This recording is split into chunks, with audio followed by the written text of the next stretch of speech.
Bring in Louisiana Senator John Kennedy. That's him there, and that's him here. Senator, thank you for joining us. How you been, Cuomo? Good to see you, man. Better than I deserve. Thanks for coming in. I don't want to just have people on who call you a liar and say that you don't mean it. I want to hear it from you. Do you really believe that it wasn't Russia? I did an interview yesterday with Chris Wallace, damn good reporter.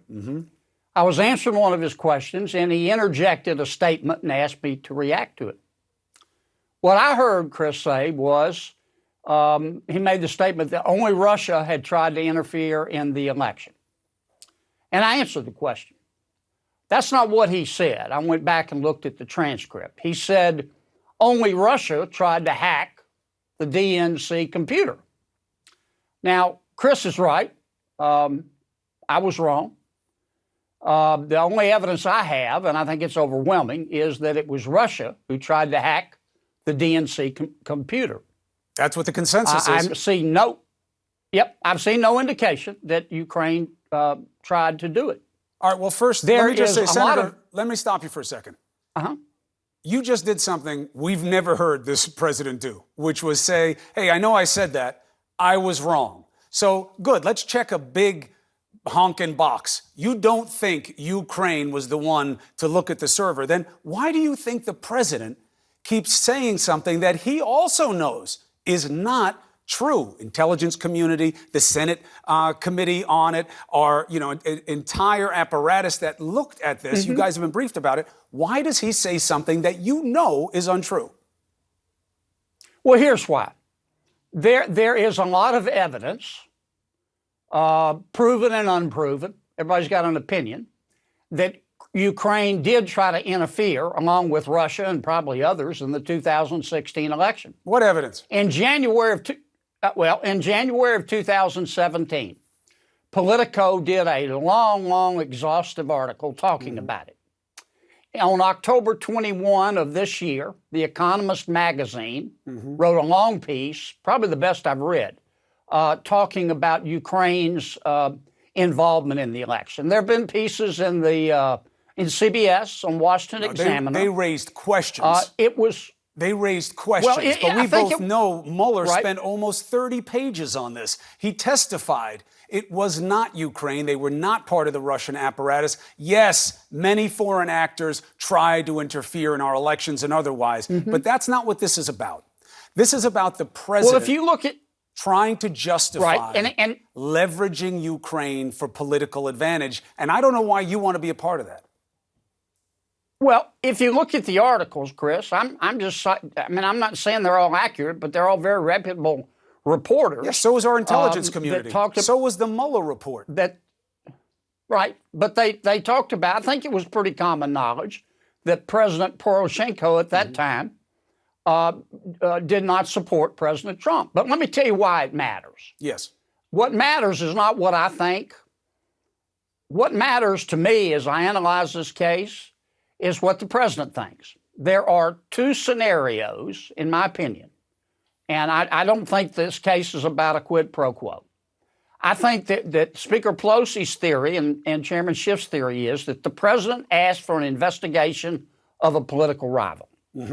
The alternative theory— that's what his words were, is that Senator. the president— Right, I understand. And I can see why people have that interpretation. Well, he said but the alternative theory is that the president asked for an investigation of possible corruption by someone who happens to be a political rival.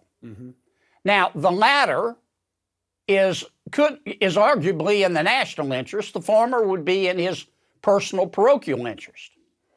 Here's what bothers me, Chris, that in the House, Chairman Schiff and Speaker Pelosi refused to allow the president or the Republicans to offer any evidence of the second theory. And I don't think that's fair. Well, I think that offends me. We I have think that's another a violation. We have possibly two more phases, but we certainly have one more phase. And these rules are no different than they were under the Clinton impeachment. Let me ask you some questions. One, the president has given aid to Ukraine twice before now. Biden was the same subject of the same theories in each of the two prior distributions to Ukraine. The president never mentioned this. The only thing that changed between the two times he gave money to Ukraine and this time is that the former VP is running for president. Is that just a coincidence? Well, I don't think it's fair to assume, without allowing the defendant to rebut the evidence, that the president asked for an investigation of a political rival. I think he ought to be allowed to put on evidence rebutting that. That would be point But he will one. at the trial. Rudy Giuliani came on this show and said that that's why he was over there, was to find Biden. Now, the alternative theory becomes, but the president hates corruption. And my question to you, Senator, is, says who?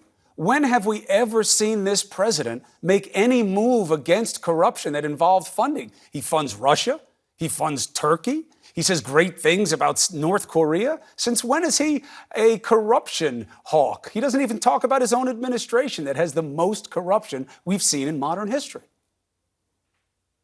Well, I think when the case gets to the Senate, and the reason I'm offended by what's going on in the House, this will be the first partisan impeachment in the history of our country.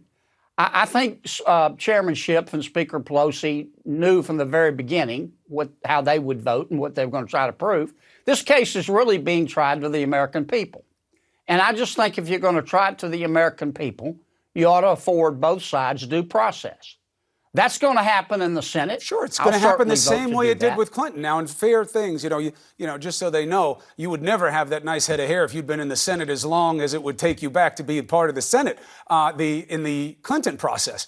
But you went from land transfers to an affair in Clinton. You want to talk about a partisan investigation, and you want to talk about due process. It was all done by an independent counsel. Yes, appointed by Clinton's Attorney General Janet Reno. But this has been way more open. You've got half the room in there only working to defend the president. We've never seen that before either. Chris. Yes, Senator. If I were a prosecutor and I were prosecuting you for a felony and I went to a federal judge and I said, Judge, trust me, Chris is guilty, so I want an order that he can't call any witnesses, he can't rebut any of the evidence, he can't even have his lawyer in court. You know what would happen to me? You know what would happen to me? The federal judge would look at me. I would either end up in handcuffs or a straitjacket or both. Well, we may still see that outcome here, but this is the difference. This is the indictment phase.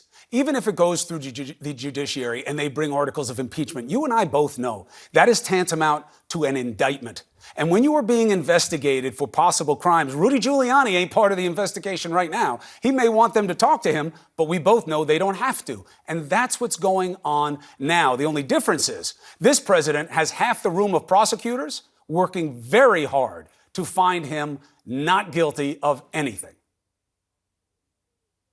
Well, I still think we'll just have to agree to disagree, my friend, because I just don't think it's fair. I just don't think it's fair not to give somebody due process when they're being impeached. I'm not saying I agree with you. I just think that this is due process and you're going to have a trial. What I don't understand is this. Why not make this argument instead?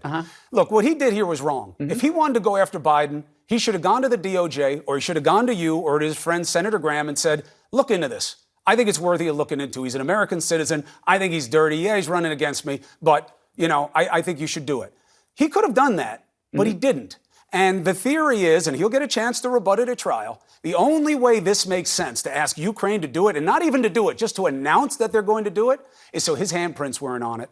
But it would be bad for Biden because we both know someone makes an announcement that they're looking at John Kennedy for potential corruption, you got stink on you in that election. And that's what this looks like because that's what came out of his mouth. Why talk about the Ukraine theory? We both know it's bunk and now you're attached to it.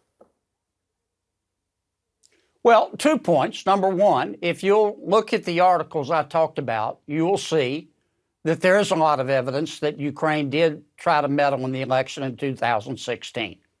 And I think it was very common knowledge, I know it was, that President Poroshenko then was actively working against President Trump.